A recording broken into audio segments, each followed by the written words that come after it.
Questions and comments. The Honourable Member Kamloops Thompson Caribou.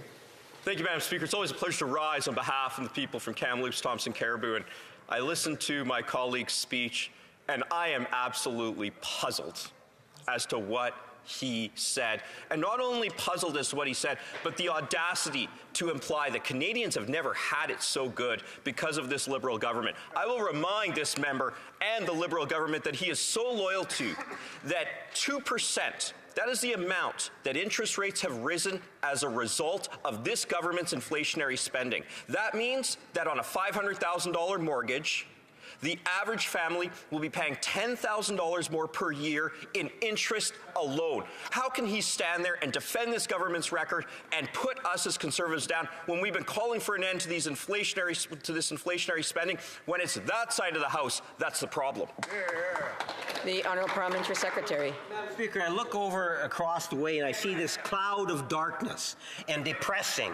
And you know, Madam Speaker, what... The member just asked a question. There is no opportunity for rebuttal unless I go to questions and comments. So I would ask the Honourable Member to please respect the rules of the House and to give the Honourable Member an opportunity to answer the question, which I'm sure that he wants to hear the answer to.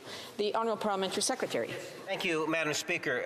Madam Speaker, what I'm talking about is that the Conservative members of Canada today tour the country to spread a misinformation. They try to give the impression to all Canadians that Canada is broken.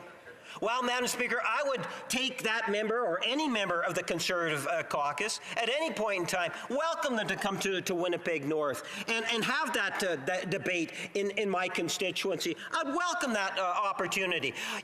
There's many things in which we can still continue to work on to improve the conditions of Canadians, Madam Speaker, but to try to give a false impression that Canada is broken or that Canada is far much worse than other countries in the world, I think is misleading at best, Madam Speaker. I have a point of order. The Honourable Member Kamloops Thompson Caribou.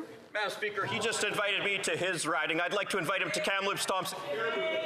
Those are points of debate.